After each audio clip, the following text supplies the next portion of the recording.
Welcome to In Pursuit with Pastor Bill. Hey, I'm just a simple guy in pursuit of knowledge, wisdom, understanding, wild game, fish that swim under the ice, tender smoked meat, tasty grilled meat, and Denise. In this hour, we are going to be talking about all of that and a whole lot more. Bill has been with Maranatha since 2005 and the campus pastor at Maranatha Chisago Lakes campus since 2011. Come along and join In Pursuit. Well, good afternoon, good lunch break, good, good, it's Thursday, right? It is. The days are all day, says all day. Yeah, the days are kind of a blur right now, but it's very exciting that it's Thursday. So today is a little bit different day because Denise is not with us today. Boo. Yeah. No, I can't even make me sound like Denise. Yeah, kind of. Yeah, those are shoes to fill. But that's the great thing about having a team, you know. She is at home. A couple of the older grandkids, I think they're 8 and 10, Teddy and Millie, they are off school today, and so Denise volunteered grandma duty for a few hours. Oh, nice. Yeah, so they're at the house, they're hanging out. She had texted me just a little bit ago that they were going to go for a walk, but just in case they're listening, I want to give a special hello to Millie and Teddy. Hope you guys have fun with Grandma. And Grandma, just know that we miss you here, but yes, we will not do anything wrong. We will not get in trouble, and we will carry the load. So who's with us today? Sitting over to my right in the booth. I'm Alice, and I am here today to take Denise's shoes. I don't know. Yeah, that's wonderful. Well, thanks for doing that. And over here. Hello, my name is Shane. Wonderful. Hello, Don WA, Jersey. Nice. And out there on the other side of the glass. James. Nice. That's it, huh? Yeah. That's all we get? Yep. Yeah. Trying to muster that up even, aren't you? Yeah. Yeah, like give me the strength. Well, again, we just want to thank you for listening and tuning in today to WAJC, Your Life Radio, 91.7 Forest Lake area, 88.1 in the East and Southeast Metro. And I really enjoy this. I think it might be kind of silly to some, but I enjoy if you're listening to let us know that you're out there listening. Text me or Alice or Shane or James if you have any of our numbers. Shoot an email. Even if you listen later on to any of the shows here on the radio station in podcast form, and you can find all of them on just a bunch of different podcasting platforms. I know for all of our stuff at the Chisago Lakes campus, if you go on pretty much any podcasting platform, you can search Maranatha Chisago Lakes and you'll run into this show and messages and whatever else we got going. So check that stuff out. And it's been, I don't know, I don't want to say an uneventful week at home, but just with everything going on at the church this week, there hasn't been a lot happening. The little baby chicks are getting big. Aw. Yeah. And it's funny because they're kind of in that teenage stage. Oh, lovely. So they're rebelling and now they have pink hair? Well, you know what? That's not far off. That's not, all right. That's not far off. They are rebelling. I think I mentioned last week we made kind of this cardboard box condominium for them. And they fly out of it, they walk around the kitchen, and then they fly into the tiny little box that they were originally in, which I don't understand at all. And yeah, then they sit up on the edge of these cardboard boxes somehow. And it's very funny because they're balancing on literally like the edge of a cardboard box. So what's that, 1/8 of an inch maybe? Yeah. They're balancing and they use their wings. They'll kind of lean to the side. That lean you were talking, that slump, that's what they do. They lean over and they use their wings to stabilize themselves. And so I made them a thicker perch thinking, hey, I can solve this problem. Very rarely are they on the thicker perch. That's too easy. It is. I'm telling you, they're teenagers. Yeah. They don't want to do anything the easy way. They don't need your help. That's right. They know everything. They know everything, yeah. So, and they just look like you know how a teenager, they go through that awkward stage, like physically. Like their head is bigger than their body and their arms are trying to, I mean, it's like, and that's where these birds are at right now because they just look like a disaster. Have they started to get their second set of feathers in? A little bit, but there's like puffballs all over the dining room because they keep pulling out the fuzz, you know? So that's what I keep thinking is like, okay, you got to start growing some feathers because you're a mess. Oh, they'll get even funnier looking. Give Yeah. it a week. I can't wait because it's good entertainment, that's for sure. Yeah, so we're excited. One of the other chickens that we have outside was by the back patio door the other day, just kind of looking in and pecking at the glass. And so I opened the door and we brought one of them in just to see what she would do with these little chickens. And none of them really wanted anything to do with the other. They were just all kind of in a state of panic. You know, Yep. like, we don't know what to do. But I'm kind of excited to see what it's like when we introduce the two chicks. I don't remember their names. Right now it's Nugget and Wing. But I'm excited to see how they all interact with each other because this is all new to me. So, and I think we're going to get 2 more baby chicks in a week or 2. Does that matter? Like what breeds and stuff? Is it okay to introduce? So, like if you know a layman like me just goes to the store and I buy 3 different varieties, will they all kind of coalesce into a family? Well, that's what we did last spring. Okay. By the way, coalesce? What? I don't know. We need that to be a word of the week because I'm like, I think I know what you're saying, but I don't know. But yeah, so the ones we have that are outside now, there's 3 different breeds out there. Oh, okay. Like you can see just by their coloring. One of them is all white. There's some that are more tan brown, and then one of them is a real dark, kind of almost golden looking bird. And so there are 3 different breeds, and they did fine. I think where the variable is, and I don't know anything, but introducing these 2 to an existing group. Yeah, that's the hard part. Yeah, so that's what we're going to see.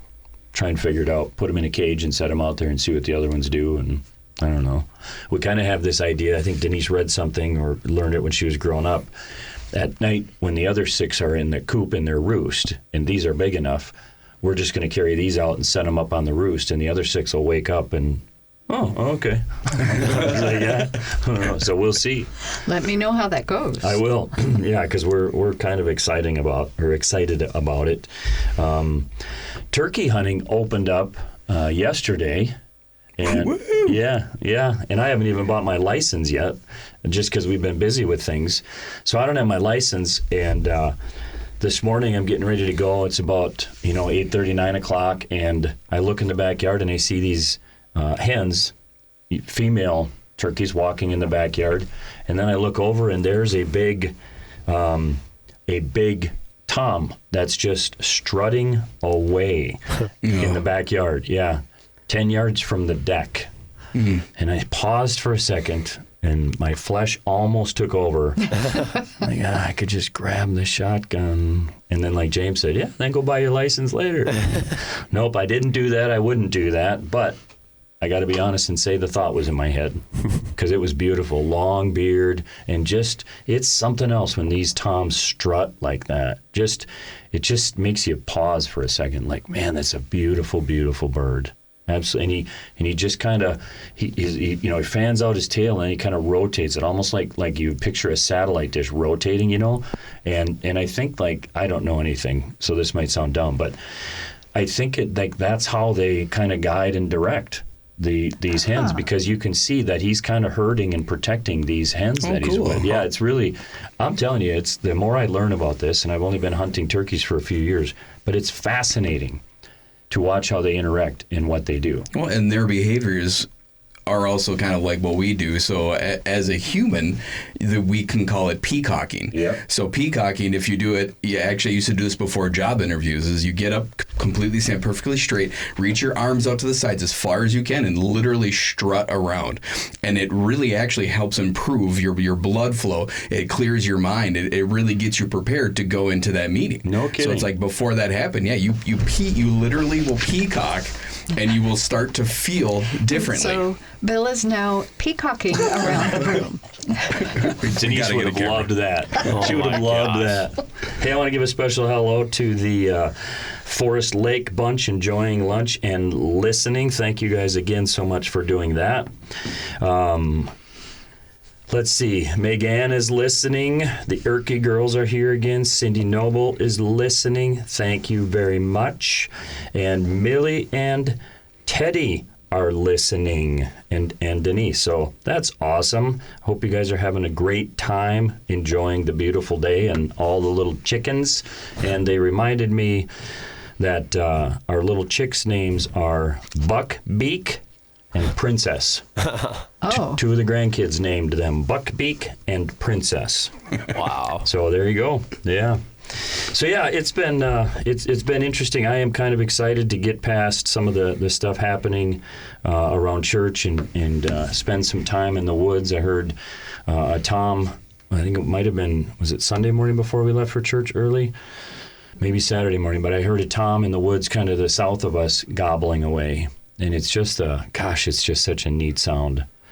One of the guys from church, he just started turkey hunting this year, and he said he was kind of walking in the woods and he heard a gobble, and he said, I get it now. Like, that just got me fired up, because it's an exciting thing. I imagine. Yeah. Oh, very neat. From a meat perspective, last night after our church service, one of the young men came up, Austin, and he gave me a package of homemade venison sticks that they had made. And wow. Yeah, so I'm generous, so I know there's a lot of people around the church that like venison. And so I opened the bag right after the services, and I'm walking around handing out these sticks, and then I tried one. And I was like, why in the world did I hand these? Why did I share these? I seriously, I can't wait to see them again, because they might be the best venison sticks I've ever had. And over the years, I've eaten a lot of different, especially homemade, but it's like, man, oh man, were these good. Absolutely You have delicious. to find out the secret. Yeah, might have to. Yeah, we Sweet. don't actually make any sticks or anything like that out of our meat. Everything is either cut into roasts or steaks, pieces of meat, or we grind scraps and we make burger. We don't process any of it like that. But these sticks, gosh, I cannot tell you. Did you have one? I was going to, but like you said, there's a lot of people that really love it. Yeah, so you passed on it? Yeah. No, man, I'm telling you, they're gone now, because by the time we left, there was only a few in the bag. And You ate them on the way home. oh, they're so good. I can't even tell you. Like, I really enjoyed them. The seasoning, they're not all fatty. Like to me, that means the meat was cleaned good before it was processed. Not a lot of tallow and all that in it. Gosh, it was so good, man. Man, I'm hungry. This lunchtime show stuff, I got to make sure and eat before I come in. Gareth Kiviarvi, first time listening live from the far, far, far away land of Hugo. Thanks, sir. Appreciate you listening at work. So I got, nothing like a specific message today on my mind. But this week, I would say this, that just with everything going on at church, obviously both of our Maranatha campuses and at the Chisago campus, what we do all week is we call this a week of worship or a week of praise, where we start off with an event on Sunday, and then every night during the week, and you guys know this, every night during the week we have a service, a night of praise and of worship. And I would say that throughout this week, we are in pursuit of focusing on God. Mm-hmm. Most definitely. Right? I mean, like, I remember years ago, and I don't know, you were around, I think, when we first did this, weren't you, Yeah. Alice? Yeah. When there were a whole 20 people there. Yeah. I remember the first year we tried this, we did a Monday night and a Tuesday afternoon and a Wednesday night and a Thursday afternoon and then a Friday night. And the evenings were okay, and the afternoons were very low attended. And then the next year, we just did every night at 6:30. And it's amazing the response of the people that come out. Like Denise and I actually, I think last night on our way home, or when we got home, we were talking about how impressive it is that these people, and there's so many of these people that come every single night, and they'll be there Good Friday, and they'll be there at an Easter service. But they work all day, they're busy with their families, and then their faith, and this is the thing that so inspires me, is it's their faith and their desire to really kind of tune out the distractions and focus on God this week, because it's such an important week in the Christian faith. Yeah. I mean, It's amazing, isn't it? I mean, this is our job, so we get to just always be around it. But you think of that, somebody that's working 50, 60 hours a week and then coming, like last night, our drummer on the worship team came right from working a full day down in the cities and then came and was at church by 5 practicing the new song we were doing, and he was there till 8 or 8:30 once the service was done. Wow. So cool.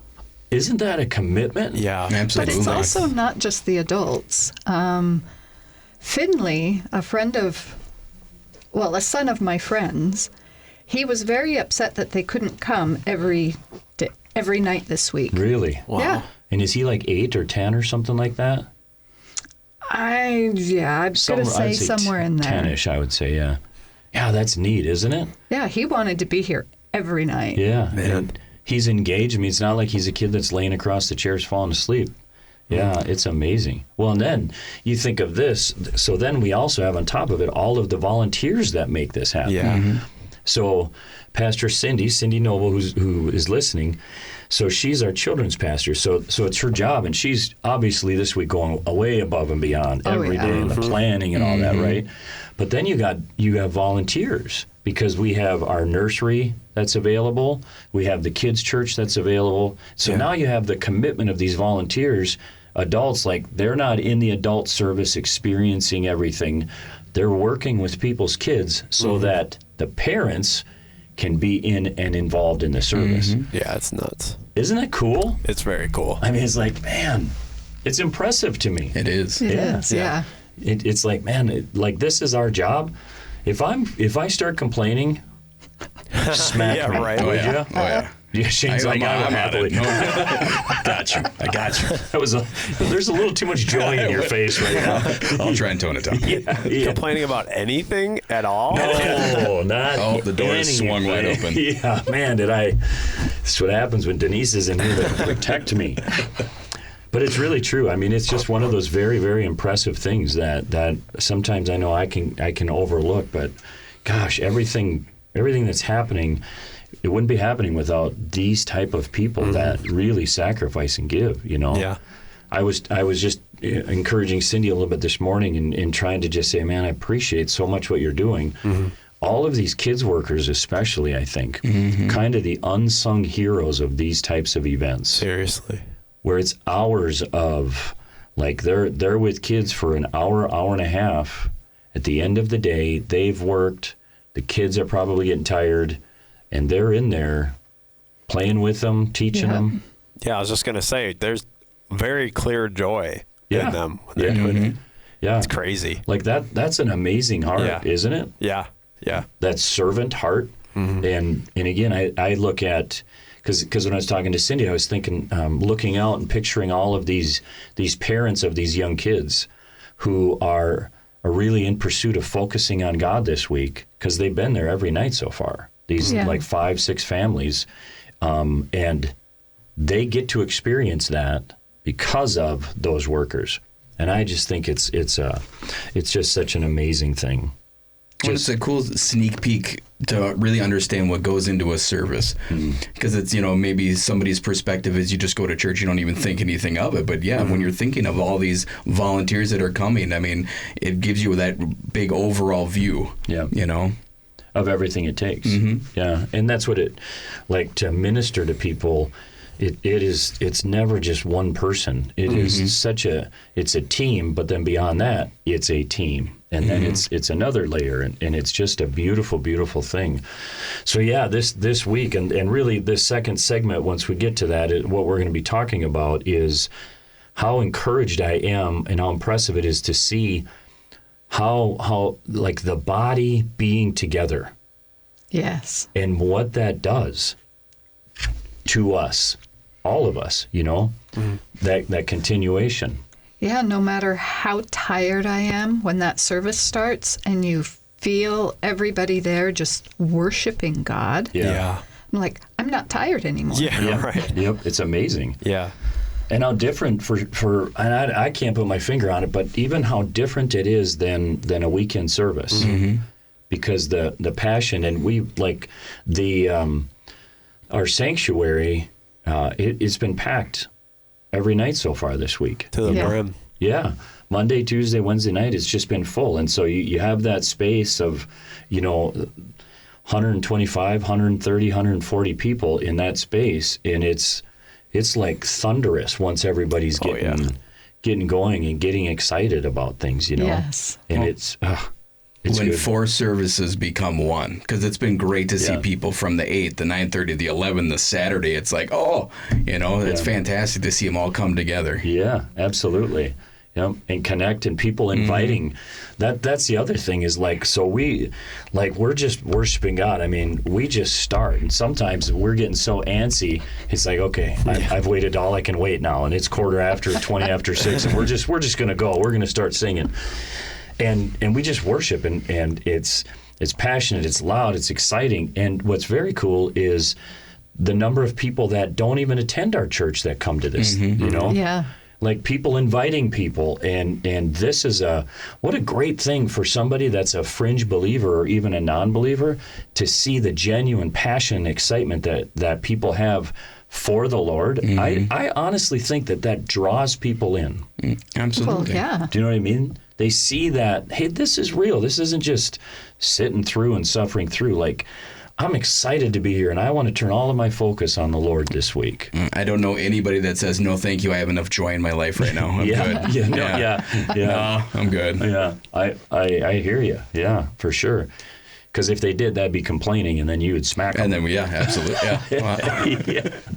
Well, I think it's one of those things where it's like somebody on the outside looking in and observing a couple that is in love, and they're affectionate, and they're showing the love they have for one another. Holding hands, embracing, cuddling, laughing together, all of that. It makes you inside. It makes you say, "Gosh, you know what? I want that." Whether you have an existing relationship or you don't have a relationship, like I want that kind of love in my life. And I think the same thing happens when people see believers worshiping God and having that love relationship with Him shown in that way. Yeah. It makes people say, God, I want that, and I think it's just, God, it's so exciting. I can't wait for tonight. We're going to start tonight at 3, I think. Yeah, right. Let's do it. Okay. Yeah. If Denise is still listening, she just panicked a little bit. Yeah. Well, as we get into the second segment, we are going to be talking about the importance of the body meeting together and being together and encouraging and spurring one another on. But before we do that, sitting in for our word of the week is Alice. So let's go ahead and do that. Word of the Week. This is the part of the show where Denise and Bill learn new words in pursuit of knowledge and understanding of the English language, and so they can sound smarter. Well, hello, everybody. I am not Denise, and I will try and do my best with the word I have been given, which today is rugged, which has several different meanings, from having a roughly broken rocky hill or jagged surface, as in rugged ground, or of a face, like wrinkled or furrowed. Yeah, that look. You can also be rugged, full of hardship and trouble, a rugged life, or there can be rugged sounds, harsh to the ear. And there is also a rugged, so capable of enduring hardship, where to be strong and tough, a rugged lumberjack. Yeah, those make sense. I think the rugged life makes the rugged wrinkled face, Most definitely. because you're a rugged lumberjack working in rugged ground. Right. How was All that? ruggled up. Say that Wow, 3 that times is fast. impressive. Yeah. So Denise says if we don't use it, we lose it. So she would like to use rugged in her own sentence. And she would like to use the last definition of strong and tough. So Denise's sentence this week. Gosh, he's strutting again. Pastor Bill's strutting again. Bill is a rugged man working to clear our land of dead timber. And yes, he was strutting through all of that. There you go, and that's our word of the week. You're listening to In Pursuit with me, Pastor Bill, a production of WAJC, Your Life Radio on 88.1 and 91.7 FM. WAJC is owned and operated by Maranatha Assembly of God in Forest Lake, Minnesota. If you would like to visit Maranatha Chisago Lakes campus, we have 4 weekend services to choose from. Visit maranathachisago.org to learn more and to check out some past messages. Well, we are back. Alice, thank you for stepping in. Great job. Good Well, job. thank you. Good job. Yeah, absolutely wonderful. Still miss Denise horribly. Yeah, absolutely. Yeah, that's part of being a team, is when part of the team is missing, the team steps up, but you miss that person. Oh, It's- yeah. Nice segue into your body. How we have different parts and yeah. Perfect. Right. It's perfect, isn't it? Yeah, it's funny how that happens. So there's a verse that actually was the theme of this week of worship a few years ago, probably not long after. It was probably 21, I would guess. But it comes from Hebrews chapter 10, and it's starting in verse 23. It says, "Let us hold unswervingly to the hope we profess, for he who promised is faithful." That hope that we professed is found in Jesus, and we know that he is faithful. Verse 24 says, "Let us consider how we may spur one another on toward love and good deeds, not giving up meeting together, as some are in the habit of doing, but encouraging one another, and all the more as you see the day approaching." And I think of this verse often. I think it comes up in messages periodically. And again, for that one whole week of worship, it was the theme, the importance of us meeting together. Like, you know, you hear it said all the time, you know, do I have to go to church to go to heaven? Of course you don't. You're saved through faith in Jesus. Yep. That's where salvation is found. But over and over again, the Bible talks about the importance of the body of Christ. And I love this verse because it says, don't stop meeting together as some people do, as some are in the habit of doing, but continue so that you can spur one another on, to encourage. And I think of this week, and that's what I see happening this week. Because when you see one person that is responding to the Lord in a certain way, that spurs you on to feel safe to do that if that's what you feel compelled to do, right? Right. When you're growing in your faith and you see someone else who is like laying out prostrated before the Lord, or hitting their knees, or raising their hands, or speaking out their worship, when you hear and you see others do that, that spurs us along. Oh, yeah. You know, when you see the commitment of other people. That's why it's important, I think, that we talk about all the volunteers and all the different people working, because just that alone, like to be aware that there are people that have given up their time in the sanctuary with the other adults. There's people in that nursery working with your 2-year-old so that you can be in there. When we realize, like, there's people that do this, that spurs us along in our service. Right. Do you know what I'm saying? Yeah. And I think that again, this is the value and the importance of the body. Last night after the service, I was talking to a guy who is just struggling with addiction and 6 weeks clean and stumbling, and then back off and then back on, and just struggling to find his way. And to me, it's like, that's the guy that we want there. Oh, yeah. Right? Yep. Like to see, hey, wait a minute. Like, everybody in that room has struggled in one way or another. Yep. Maybe it wasn't with crank, with like it was for me, but everybody struggles in some way. Yeah. And for this guy to feel safe to come to me and have that conversation, Yeah. like, that makes the whole week worth it for me right Absolutely. there. almost, Let you know what I alone mean? walk into the church in the first place. Exactly. Yeah. Still smoking. I mean, how many people, they just like don't even want to walk in because they smell like smoke even, you know? It's like, come on in. Actually, I'll confess something to you, Shane. No. I'm not complaining, just to be clear. But I smoked for quite a few years, and there's times I'll walk outside, and if someone is standing outside having a cigarette, all positioned downwind. Oh, it smells good, doesn't it? It does, yeah, yeah. But that's kind of like, that's where I see the value of like, meet together, be together, so that we can spur one another on and encourage one another. Do you know what I'm saying? Yes. And that's like when I think of Finley. So here's this 9, 10, 11-year-old kid. You know what we're doing? We are encouraging this kid and his mom and creating a home for them, right? How great is that? You know? It is awesome. Like that's kind of what it is. And so again, when I think of that room being packed and hearing those voices and listening, and I love it, Denise being our worship leader, I love it when she silences the band and all you hear are voices. Do you know what I'm saying? It's like, and it's thunderous, and you hear these different little people record with their phones. It never does it justice, because like when you just hear those voices, it is, Yeah. gosh. And I try to that's post why- clips. Oh, sorry, Alice. No, go. Oh, I was just saying, I try to post clips on our Instagram, on our story, and it's like I listen back to it because it's like I can't listen to it during the service. I just kind of, record and pray. But it's like afterwards, I'm like, man, it sounded so much cooler in person Yeah. Yep. every time.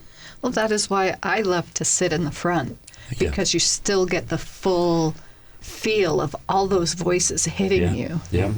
And it's encouraging. I mean, sometimes when we do it, it moves me to tears to be in that place and to look around and know a little bit about some of these people's circumstances and the pain they're in right now or the pain they've gone through, and to see them crying out to God. A lot, literally, tears just streaming down their faces and hands up and voices just crying out. It's like, it just moves you, because this is how we encourage one another. And you miss that when you aren't part of the body, right? And it's like, gosh, it's so great. It's just beautiful to me. Just beautiful. One of my favorite things is that right there, hearing those voices. A side note, Samuel texted me. Him and his mom, Jessica, are listening in the car. So once again, Samuel, if you're texting and driving, I think we need to have a conversation. What's up? Yeah. So what we've been talking about this week, I just want to spend a few minutes, because I think these different nights have been valuable. But our whole theme this week at church has been "You Are," and we want to turn all of our focus on God. And so in order to do that, what we've done is every night's message, the little in between the worship sets message, have started with "You Are," in just telling God and proclaiming to God who He is. And the first night, Monday night, we started off by saying, "You are the Creator," and making this bold proclamation. Truly, He is the Creator. Like God created the heavens and the earth. He is the Creator. And so we talked about that a little bit, and then the encouragement for people was to remember he is the Creator. He created everything thousands of years ago, but He's still creating. Yep. You know what I mean?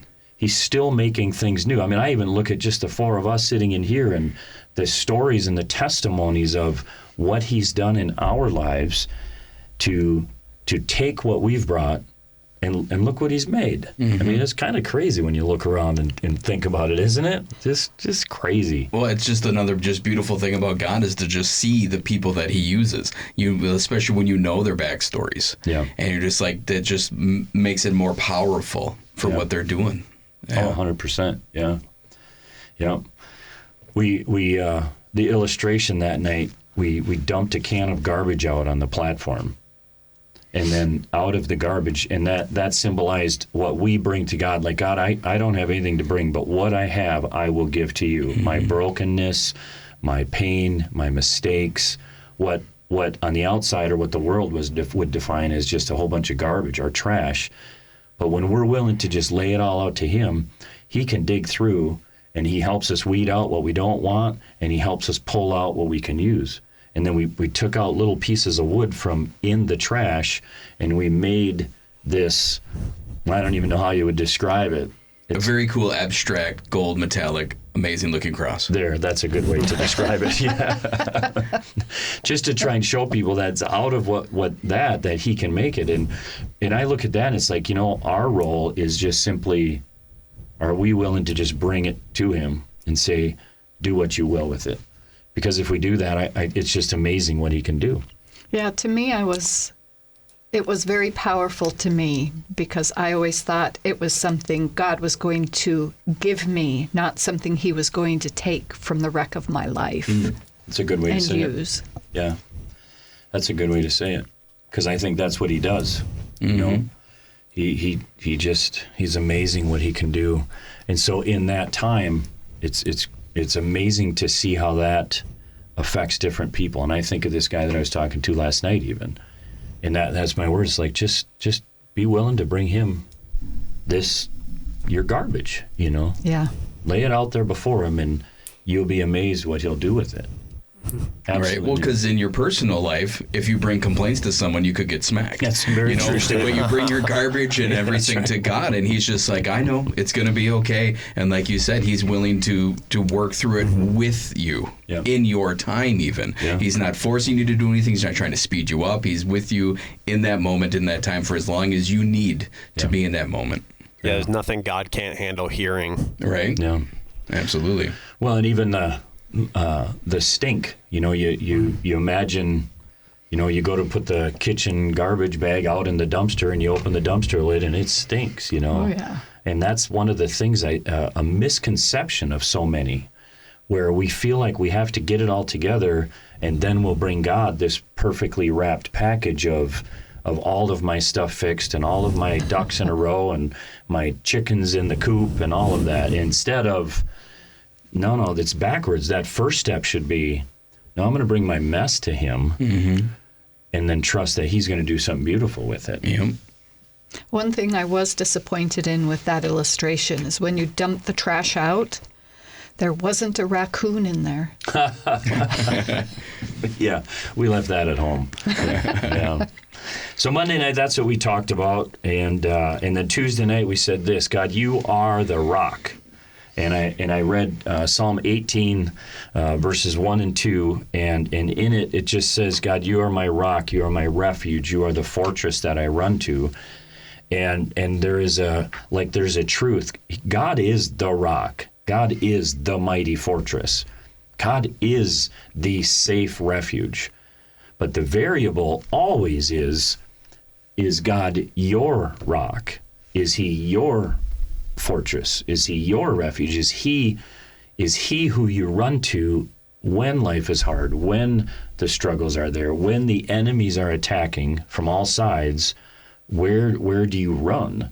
And that was the big thing for Tuesday night, was the acknowledgement or the realization, he is the rock. That's just the truth. Yeah. The variable is he your rock?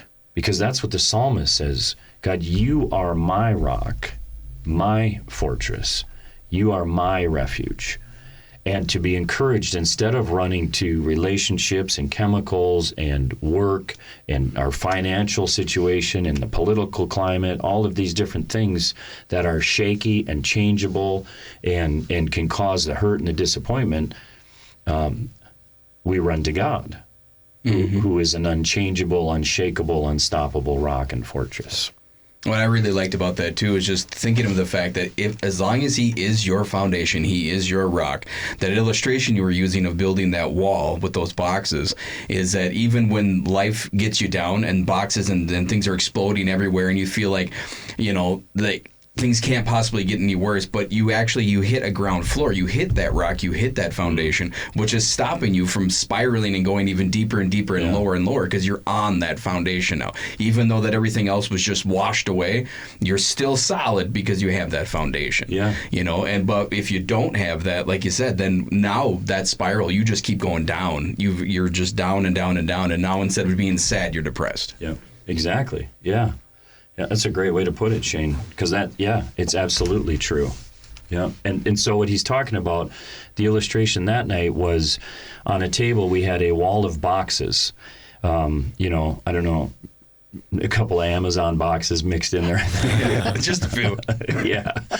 And so we built a wall, and then I took a bat and I smacked that wall of cardboard boxes, and obviously they just went flying. And then behind that wall on that table, we had a few big rocks that obviously didn't budge, they didn't move, to illustrate the difference between the things that we often run to as the rock, as the refuge, and the reality of, if it's God, then yeah, that's where it stops right there. Mm-hmm. Land on Him, and that's solid. Yep. Mm-hmm. And it's safe. And so, yeah, it just is these cool pictures, in my opinion, of encouraging and being challenged. And the more in this crazy, upside down, chaotic, and confused world that we can turn our attention to God and focus on Him and who He is, the more peace and stability that we start to find. You know, that's where that, you know, Paul, I can do all things through Christ who strengthens me. If you look to Him, He does give us that peace that doesn't make any sense. It surpasses all understanding. How can you have that joy? How can you be filled with peace when you look outside or when you listen to the news and you see what's happening? Well, because that stuff might be important, but that's not my refuge. That's not my strength. That's not my fortress. That's not my rock. That's who God is in my life. Yeah. And boy, is that ever different, isn't it? I mean, just comparing to so many in the world. Let's see. Then last night we talked about this, and this was one that I think touched a few people because this can be a sensitive topic. But we said this: you are a good father. To God, you are a good father, and one of the initial things that we talked about was the fact that is not a real easy topic for a lot of people, because their fathers, maybe they lost them at a young age. Maybe dad hasn't been around, and not just dad, but a lot of times we put on God the characteristics of our earthly parents, whether it's mom or dad, and that's automatically kind of what we assume He's going to be, because He is our heavenly Father. Yes, but who else are you going to base it on? Everybody calls Him Dad, Father. Yep. And if you've had a rotten one, Yeah. Then I know. That's the picture. Yeah. And I know I was 8 when I found out Jesus was a man, and I just cried and cried and cried and cried. Because of the men you had experienced in your life. Yeah. And that's why that can be such a sensitive topic. But to try and show people, like, as we focus on God and we understand the truth is God is a good father. Whatever our experience is, He is a good father. Understanding our experiences are now what we have to work through in order to get to a place to accept that He is a good father, and that he has these godly characteristics and traits that we can trust in. And I think that's why last night for some, it really was a pretty powerful night for some, because we talked about how He's there through the whole journey. You know, when we started the illustration with the diaper, and and it would have been, yeah, I was kicking myself when I first started, like, I should have put a candy bar in this diaper. That would have been funny. Would have been funny and terrible at the same time. So we started with how, you know, you get born again and we get adopted into this family of God, right? This tree, and He is our Heavenly Father, and He's right there at that initial stage in this diaper, this infant stage, and then He walks through us in the toddler stage, and He even deals with us when we're in the stinky teenager stage, and all through life's ups and downs of the getting married and the celebrations, and then the brokenness of divorce. And here's the thing: He's right there with us in it. The times when we wander off, as some of us do, we wander away, and then we remember He's a good Father. Where is He? He's right there. The moment we say we want to come home, a good father is so excited that his son has come home. And that's who God is. And then all through, again, those difficulties, even and including, He's right there when we take our last breath. Yeah. And I sat down in that chair, and it was like holding this wrapped present. This is when we get to realize, I think, the fullness of the gift of our salvation. And that's why we say the best day of our life is going to be our last day on earth. Mm-hmm. Because the Bible says to be absent from the body is to be in the presence of the Lord. We step out of this, and there he is. And he's there. He's there every step of the way with his love, his grace, his compassion, but even with truth. And I think this is the part, yesterday morning as me and Denise were kind of preparing things, we were talking about this piece of a good father. A good father loves us, but love doesn't always mean doing or saying what somebody wants. A lot of times it means being willing to do or say what they need you to do or say. You follow me? Oh, yeah. And so as a dad, or a parent, I should say, being in that position of your kids fall or your kids are hurting, and you would do anything. You don't want them to feel that, but you know how important it is to understand that pain and make it through this struggle for the sake of getting stronger. And so what you do, even though you're hearing, Daddy, please. And when we were talking about this yesterday morning, we're sitting there and all I'm doing is I'm remembering all these different situations where Emma and Maddie are, they fell off the bike or experiencing this or going through this pain and not understanding that. And it's like, I know, honey. Daddy, please take this away. And you just got to walk through this right now. But here's the truth is, as a good father, you're there with them walking through it. It's going to hurt. It's going to be terrible, but I'm going to walk through this with you. Or bringing that truth. I think of Jesus and the woman caught in adultery. Jesus' response wasn't, go do you. Go do what you want to do. His response was not one of condemnation or condoning, but I do believe it was of love when he said, now go and leave your life of sin. He's saying this isn't what's best for you. This isn't what you want. Do you understand what I mean? Mm-hmm. Oh, yeah. That's a loving father. That's a good father that's willing to say the hard things and even just come alongside when the child is suffering and scared or worried. It's like, I know this hurts. I know. But it's going to come and it's going to go, and I'm going to be right here with you the whole way. That's what really stuck out to me is like that big picture point of view. I was just saying, like, because I know a lot of us, we can have times where we'll let doubt creep in, and then just refocusing that and understanding of, like you said, who he truly is and that he's walking there with you, and to develop that trust and knowing he has my best interest at heart. Like, he loves me more than I can possibly understand. So I need to learn to trust in that. Yeah. I might not understand what I'm going through right now, but I'm going to trust that, like you said, I'm going to become, at the end of this, I'm going to be better. My character is going to be better and become a closer relationship with him because he knows the bigger picture. Yeah, absolutely.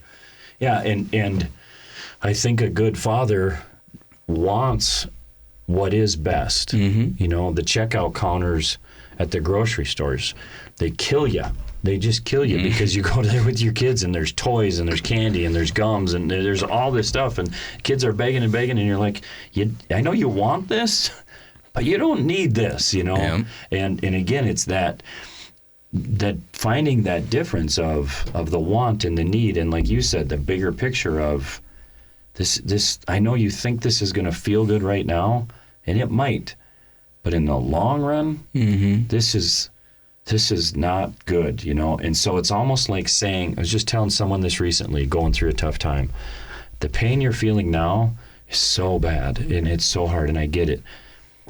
But going through this pain is going to save you a lot of pain in the future. And that's the bigger picture, And again, it's trusting God and being around this body of believers encourages and spurs one another on. Yes. And it's good. Yes, so it does. We're very excited about the rest of this week. If you happen to hear this and would like to join us, you're more than welcome to. There's a lot happening at both of the Maranatha campuses. You can find us on our websites, realchurch.org for the Forest Lake campus, MaranathaChisago.org or .com or .church for the Chisago campus. And we hope you enjoyed the show today. We hope you have an amazing Easter celebration, and have a great day. We'll see you next week. See ya.